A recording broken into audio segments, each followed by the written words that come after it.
एक बार की बात है, एक गांव में एक धोबी रहता था।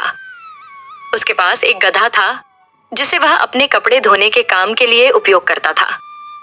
धोबी हर दिन गधे पर गंदे कपड़े लादकर नदी के किनारे ले जाता, उन्हें धोता और फिर उन्हें गधे पर लादकर वापस घर लाता। धोबी का गधा बहुत मेहनती था, लेकिन दिन भर काम करने के कारण वह थक जाता था और उसके पास आराम करने के लिए समय नहीं होता था। धोबी ने सोचा कि यदि गधे को कुछ आराम दिया जाए तो वह और बेहतर काम कर सकता है। इसलिए एक दिन धोबी ने सोचा कि वह अपने गधे को अधिक आराम देने का एक तरीका ढूंढेगा। एक दिन धोबी अपने गधे को छोड़कर गांव के एक किसान के पास गया और उससे एक बाघ का मुखौटा उधार लिया।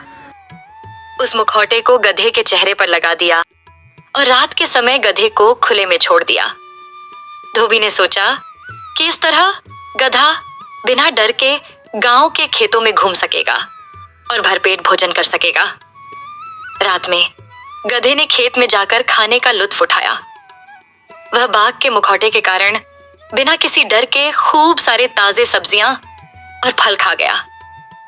लेकिन धीरे धीरे गधे को मुखौटे की वजह से अपनी पहचान पर घमंड हो गया, खुद को बाघ समझने लगा। एक रात जब वह खेत में खाना खा रहा था, उसने जोर से आवाज लगाना शुरू कर दिया। गधे की आवाज सुनकर किसान जाग गया और उसने समझ लिया कि यह कोई बाघ नहीं बल्कि धोबी का गधा है।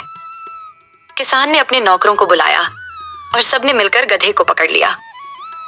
जब धोबी को यह बात पता चली तो वह बहुत दुखी हुआ। उसने सोचा कि उसने गधे की भलाई के लिए जो किया था वह उसकी हानि का कारण बन गया। गधे को भी अपनी गलती का एहसास हुआ कि मुखौटा पहनकर वह खुद को बाघ समझने लगा था, लेकिन वह गधा हाथ